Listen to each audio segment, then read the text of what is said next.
గురుగారు ఇందాక మీరు అన్నట్టుగా శ్రావణ మాసంలో అంటే బయటికి ఎక్కడికి పడితే అక్కడికి వెళ్ళకూడదు, ఎందుకంటే అందరూ కూడా పవిత్రంగా దీపారాధన చేసుకుంటారు కాబట్టి మరి అంటే కలయిక కూడా ఉండకూడదు, ఉంటే పాపం వస్తుంది అంటూ ఉంటారు. అది ఎంతవరకు వాస్తవం అంటారు? అలా ఇక్కడ శాస్త్రాలు అలా చెప్పబడలేదు.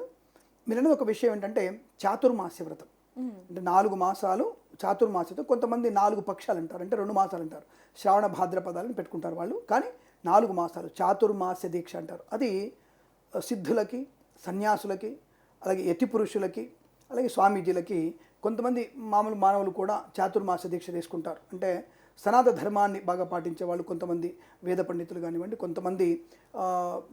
కొంతమంది సన్యాస దీక్ష గృహస్థాశ్రమం తీసుకుంటారు. గృహస్థాశ్రమం తీసుకున్న వాళ్ళు కూడా చాతుర్మాసాన్ని పాటిస్తారు. ఇటువంటి యతులు, మునులు, సన్యాసులు, గృహస్థాశ్రమం వాళ్ళు చాతుర్మాస దీక్ష తీసుకుంటారు. కాబట్టి అటువంటి చాతుర్మాస్యం ఎందుకు తీసుకుంటారు అనేది ముందుగా మనం తెలుసుకుంటే, మనకి ఆరుద్ర కార్తె ప్రారంభమైన తర్వాత మనకి వర్షకాలం ప్రారంభమవుతుంది. వర్షకాలంలోనే ఆరుద్ర కార్తె వస్తుంది. ఆరుద్ర కార్తెతోనే మనకిగా పంటలు పండడానికి, వర్షాలు అవడానికి అవకాశం ఉంటుంది. మే 31 తారీఖు మనకి ఋతుపవనాలు చేశాయి, బ్రహ్మాండంగా వర్షాలని చెప్తున్నారు. కేరళ వరకు మాత్రం వచ్చాయి. తర్వాత మరి మన యొక్క పుణ్యబలం లేకపోవడము, తెలుగు రాష్ట్రాలకి ఈ రోజు వరకు కూడా వర్షం అయితే లేదు, వర్షాభావ పరిస్థితులు ఉన్నాయి. విత్తనాలు కూడా అడుగంటిపోతున్నాయి, మళ్ళీ దున్నుకునేటువంటి స్థితి ఏర్పడింది. కానీ మన చుట్టూన్నటువంటి రాష్ట్రాల్లో వర్షాలు పడుతున్నాయి, మనకు మాత్రం రాలే. మనకు వచ్చినప్పుడు, మన పంచాంగం ప్రకారంగా మనకు వర్షాలు పడ్డప్పుడు ఋతుపవనాలు ఆగవని చెప్పాలి మనం. కాబట్టి మరి మేఘావర్తనాన్ని తెలుసుకున్నటువంటి శాస్త్రవేత్తలు మరి చెప్పినటువంటి విషయాన్ని నమ్ముదామా? మరి జ్యోతిష్య పండితులు తప్పకుండా చెప్పారు, జూన్ 26 తర్వాతనే మనకి 23 తర్వాతనే వర్షాలు పడతాయనే విషయం చెప్పారు. అలాంటి వర్షాలు మనకు వచ్చాయి. అలాగే జూలై మాసంలో ఈ నెల 13వ తేదీ నుంచి 14వ తేదీ నుంచి మనకి మంచి వర్షాలు పడేటువంటి అవకాశాలు ఖచ్చితంగా ఉన్నాయి. అది కూడా చెప్పడం జరిగింది. ఆ విషయం గుర్తుపెట్టుకోండి. ఆరుద్ర కార్తె ప్రవేశం తర్వాతనే మనకి వర్షాలు ఎక్కువగా పడుతూ ఉంటాయి. ఇక్కడ మీరు నమ్ముతారు మరో ఎర్రటి పురుగులు బయటకు వస్తాయి ఆరుద్ర కార్తెలో. వాటిని బాపన్ పురుగులు అంటారు, చాలా మంది దాన్ని బాపన్ పురుగులు అంటారు. ఎర్రటి పురుగులు ఉంటాయి, ఆ క్రిమిలు బయటకు వచ్చేస్తాయి. అవి ముట్టుకుంటే మెత్తగా ఉంటాయి. అవి ఈ 15 రోజులే ఉంటాయి, తర్వాత కనపడవు. మళ్ళీ సంవత్సరంలో మళ్ళీ కనపడవు. అవి వచ్చాయంటే మనకి ప్రకృతిలో మంచి మార్పు వస్తున్నట్లు లెక్క. అవి కనపడలేదంటే మీకు ఈ సంవత్సరం మొత్తం కూడా దరిద్రంతో బాధపడాల్సిందే. అంటే ఎటువంటి పరిస్థితులు, ఋతువులు సరిగ్గా మనకి ముందుకు సాగే అవకాశం, ఎండవేడి ఎక్కువ ఉండడం, శీతకాలం ఎక్కువ ఉండడం, వర్షాలు లేకపోవడం, ఇవన్నీ కూడా ఉంటాయి. ఈ బ్రాహ్మణ పురుగులు అంటే ఎర్ర పురుగులు అంటారు వాటిని, అవి కనిపిస్తే మాత్రం తప్పకుండా మంచి వర్షాలు, మంచి పంటలు ఉంటాయి, కందులు బాగా పండుతాయి, వరి బాగా పండుతుంది, గోధుమలు బాగా పండుతాయని స్పష్టంగా చెప్పవచ్చు. ఇది ఇప్పుడు కాదు, అనాది కొన్ని లక్షల సంవత్సరాల నుంచి కూడా మన యొక్క సనాతన ధర్మాన్ని పాటించేటువంటి జ్యోతిష్య పండితులు దాని విధానంగా తెలుసుకొని మనకు చెప్పినటువంటి విషయం. ఇప్పుడు మనకి వధూవరులు అనే ఇద్దరు దగ్గర ఉండొద్దని చెప్తున్నారు, భార్యాభర్తలు అని చెప్పారు. ఆషాఢ మాసం పెట్టింది అందుకే.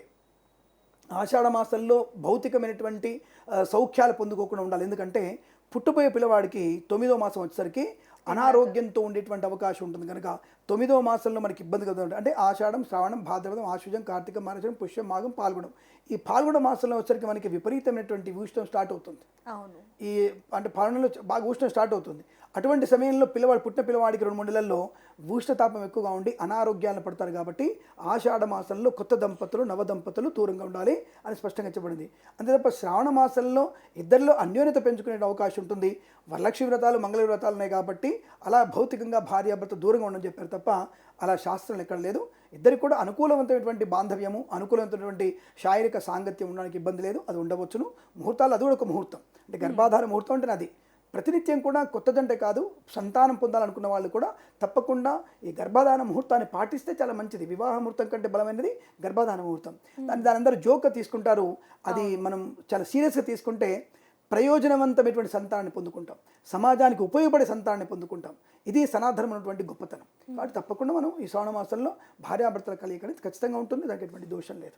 కేవలం ఋషులు, మనులు మాత్రమే బయట కనబడేటువంటి సూక్ష్మక్రిములు, కొత్త సూక్ష్మక్రిములని మనం తొక్కడం వల్ల చనిపోతాయి. కాబట్టి ఈ ఋషులు, మునులందరూ కూడా బయటకు ఎక్కడ తొక్కరు, అంటే ఒకే దగ్గర ఉంటారు. ఒక ప్రాంతంలో గుడిసెలో ఉంటారు అంతే, నది పక్కన గుడిసెలో ఉంటారు అంతే.